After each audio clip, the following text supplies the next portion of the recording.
όπου υπάρχει μπροστά το ντέρμπι με την ΑΕΚ, γίνεται μια προετοιμασία με όσους παίκτες έχει διαθέσιμους ο Λουτσέσκου αυτή τη στιγμή.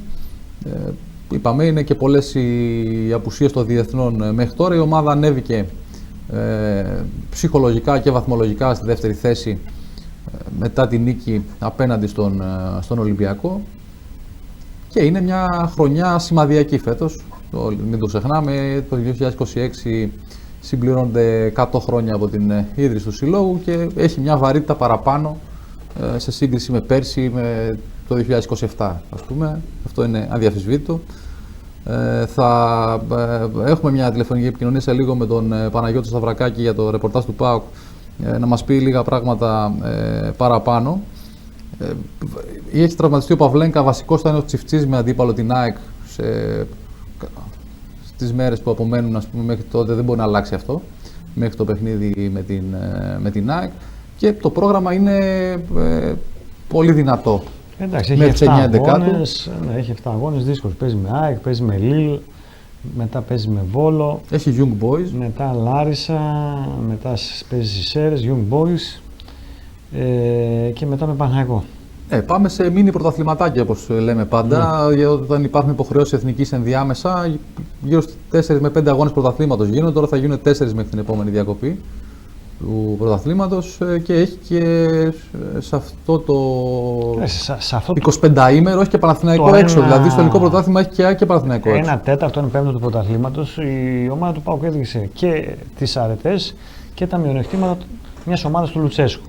Κρατώντας αυτό, μπορούμε να πούμε ότι πρέπει να μείνει μέχρι το τέλος της χρονιάς ο Λουτσέσκου. Δεν πρέπει να φύγει. Δεν το λέω επειδή το λένε επιφανείς άλλοι. Δεν μπαίνει σε διαπραγμάτευση αυτό. Όχι. Δεν λέμε ότι έχει τεθεί τέτοιο θέμα. Ποδοσφαιρικά ότι πρέπει να μείνει. Γιατί αυτή η ομάδα ξαναδείχνει ότι είναι ομάδα Λουτσέσκου. Και αν δεν έχουμε τα περσινά που αποσυντονίστηκε η ομάδα σε εκείνο το παιχνίδι με την ΑΕΚ, που έχασε εκείνο το διάστημα Ιανουαρίου-Φεβρουαρίου αρκετά παιχνίδια και βαθμούς και φώτισε μετά, φέτος περιμένουμε κάτι καλύτερο. Και αυτό το καλύτερο είναι ότι τουλάχιστον θα διεκδικήσει το πρωτάθλημα. Δεν λέω ότι θα το πάρει. Παναγιώτης Σταυρακάκης. Παναγιώτη, καλησπέρα. Καλησπέρα. Καλησπέρα σας. Καλησπέρα, τι κάνετε? Μια χαρά, εσύ? Πάλι, εσύ. Καλά, μια χαρά κι εγώ. Έκλεισε καλά έτσι, πριν τη διακοπή το πρωτάθλημα με την νίκη επί του Ολυμπιακού. Ναι, και δεν μπορούσε να γίνει και διαφορετικά μεταξύ μας. Ναι, η ομάδα έκλεισε με νίκη που χρειαζόταν πάρα πολύ. Είχε μεγάλη ανάγκη να κερδίσει ένα μεγάλο παιχνίδι, ένα μεγάλο ντέρμπι για να ανακτήσει την ψυχολογία της κυρίως. Έτσι, μετά το κακό διάστημα που είχε μπει, με τα αρνητικά αποτελέσματα. Για μένα πιο πολύ το θέμα ήταν ψυχολογικό και ο ΠΑΟΚ έβγαλε αντίδραση στο δεύτερο ημίχρονο, ειδικά με τον Ολυμπιακό, και κατάφερε και πήρε μια πολύ σπουδαία νίκη, η οποία είναι πολύ σημαντική για τη συνέχεια του πρωταθλήματος, για τη δύσκολη συνέχεια του πρωταθλήματος. Η ομάδα προετοιμάζεται κατάλληλα αυτή την περίοδο, αν και έχει απουσίες λόγω των διεθνών και έχει κάποια προβλήματα τραυματισμού όπως του Πέλκα, του Παυλένκα και του Τσάλοφ. Ο Πέλκα σήμερα ακολούθησε το ατομικό πρόγραμμα, πάτησε στο γήπεδο και περιμένουμε μέρα με τη μέρα να δούμε πώς θα εξελιχθεί η αποθεραπεία του, έτσι ώστε να είναι έτοιμος στον επόμενο αγώνα μετά τη διακοπή. Ο ΠΑΟΚ και μετά έχει ΑΕΚ, έχει Λίλ, έχει πρόγραμμα δυνατό, όπως είπαμε και πριν. Ναι, έχει πολύ δυνατό πρόγραμμα με μάτσα ανά 3 ημέρες. Ξεκινάει την επόμενη εβδομάδα στην ΟΠΑΠ-Αρένα ενάντια στην ΑΕΚ, ένα πολύ μεγάλο παιχνίδι. Και θέλουμε να δούμε την εικόνα και ευελπιστούμε να δούμε την εικόνα που είχε με τον Ολυμπιακό, έτσι ώστε να συνεχίσει θετικά. Μετά ακολουθεί το παιχνίδι για το Europa League με τη Λίλ στις 23 το μήνα και στη συνέχεια υποδέχεται τον Βόλο στην Τούμπα. Εν τω μεταξύ στην εξίσου μπαίνει και το κύπελο. Μετά το Βόλο παίζει με τη Λάρισα, δεν έχει οριστεί ακόμα το παιχνίδι μεταξύ ΠΑΟΚ και ΑΕΛ για τη δεύτερη αγωνιστική του κυπέλου, όπου θέλει να διορθώσει την αληθογραφία που έκανε στη Λιβαδιά ο ΠΑΟΚ, έτσι ώστε δεν έχει άλλο περιθώριο κοιτάς, δεν έχει άλλη περιθώριο απώλειας βαθμού. Στοχεύει στο να προκριθεί και στο κύπελο. Παναγιώτη, τίθεται ξανά το ζήτημα του Καφτατζογλίου και από τον κύριο Βρούτσι τίθεται και να φτιαχτεί το Καφτατζόγλιο. Είχαμε κάποιες δηλώσεις. Ναι. Είχαμε κάποιες δηλώσεις εχθές του κύριου Βρούτζη και η ΠΑΕ-ΠΑΟΚ στοχεύει μέχρι τον Νοέμβριο να έχει ολοκληρωθεί η διαδικασία. Η τυπική διαδικασία, έτσι ώστε ο ΠΑΟΚ να μπορεί να χρησιμοποιήσει το Καφτατζόγλιο στάδιο από το καλοκαίρι και μετά και στα ευρωπαϊκά του παιχνίδια, να είναι έτοιμο σε περίπτωση που ξεκινήσει το νέο γήπεδο. Το ζήτημα που τίθεται εδώ, Παναγιώτη, το ζήτημα που τίθεται εδώ είναι ότι όλα καλά με το Καφτατζόγλιο και να μπει σε σειρά, να ανακαινιστεί κτλ. Είναι δεδομένο ότι ο ΠΑΟΚ θα κλείσει η τούμπα δηλαδή το καλοκαίρι και μετά. Αυτό δεν διευκρινίζεται ότι είναι τόσο σίγουρο για εργασίες. Γιατί να μην κλείσει? Δεν έχει διευκρινιστεί ακόμα, γιατί η ΠΑΕ-ΠΑΟΚ περιμένει από τον ΑΣ τις επίσημες ενημερώσεις, έτσι ώστε να ξεκινήσει η διαδικασία. Αυτό Του έργου. Έχει καθυστερήσει πάρα πολύ ο ΑΣ, η αλήθεια είναι, και είμαστε σε αναμονή σε αυτή τη φάση. Ο Ιβάν Σαββίδης είναι πρόθυμος να χρηματοδοτήσει το γήπεδο και περιμένει η ΠΑΕ-ΠΑΟΚ τις επίσημες ενημερώσεις. Και αυτά ήταν και τα λόγια χθες του υπεύθυνου της επικοινωνίας της ΠΑΕ-ΠΑΟΚ, του κ. Κουβεντίδη, ο οποίος είπε ότι εμείς περιμένουμε με μια στάση αναμονής και είμαστε έτοιμοι για όλα τα ενδεχόμενα. Ο ΠΑΟΚ θέλει να είναι καλυμμένος, έτσι κι αλλιώς, σε περίπτωση του σενάριου που ευχόμαστε όλοι να δρομολογηθεί το νέο γήπεδο, να είναι έτοιμος να έχει μια έδρα για τα ευρωπαϊκά του παιχνίδια. Μάλιστα. Όσο μάλλον τώρα που το Καφτατζόγλιο θα αναβαθμιστεί, έτσι. Σίγουρα, γιατί είχε φτάσει η κατάσταση στο απροχώρητο. Ναι. Είναι οι εξαγγελίες του κ. Βρέτση χθες. Γύρω στα 20 εκατομμύρια ευρώ θα χρηματοδοτηθεί από το κράτος για την ανέγερση ή για την ανακαίνιση του Καφτατζόγλιου. Και θα επανέλθει και η χωρητικότητα του γηπέδου στις 28.000 θέσεις. Γιατί μέχρι τώρα δεν χρησιμοποιείται όλες τις θέσεις. Το πάνω διάζωμα δεν ήταν σε λειτουργία, είχε πρόβλημα. Και να μην ξεχνάμε εδώ πέρα, παρένθεση σε όλα αυτά, τα ποσά που είχαν δαπανηθεί για το 2004 για το Καφτατζόγλιο, που δεν έχουν περάσει και άπειρα χρόνια. Όχι βέβαια. 20-21 χρόνια είναι, 22 πες, άντε και λίγο πριν. Συμφωνώ. Ναι. Από εκεί και πέρα στον ποδοσφαιρικό ΠΑΟΚ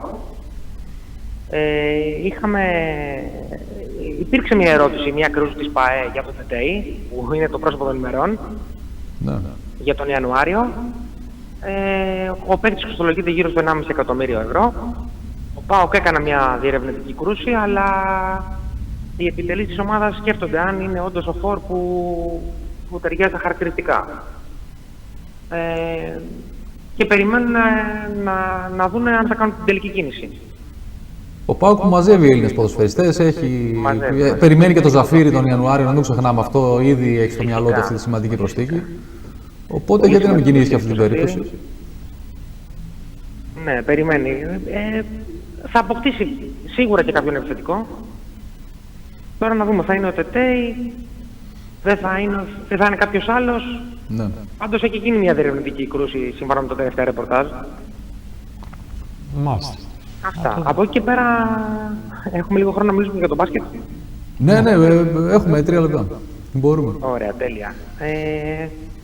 Αύριο ο ΠΑΟΚ υποδέχεται τον Ηρακλή στο ανανεωμένο Παλατάκι για τη δεύτερη αγωνιστική του πρωταθλήματος. Σε ένα μάτσο το οποίο είναι πολύ κοντά στο να γίνει sold out, έχουν φύγει πάρα πολλά εισιτήρια, μόνο λίγα στο πάνω διάζωμα έχουν μείνει ελεύθερα. Συν τα 4.500 διαρκείας που έχει πουλήσει ο μπασκετικός ΠΑΟΚ φέτος, αναμένεται κατάμεσο το γήπεδο και μια εντυπωσιακή ατμόσφαιρα.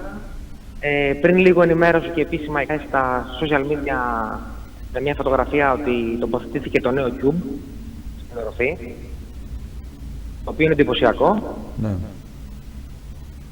Και περιμένουμε να δούμε ένα πολύ ωραίο παιχνίδι. Να θυμίσουμε ότι ο Ηρακλής επικράτησε την πρώτη αγωνιστική του Προμηθέα εντός έδρας, ενώ ο ΠΑΟΚ ηγήθηκε από τον Παναθηναϊκό στο ΟΑΚΑ.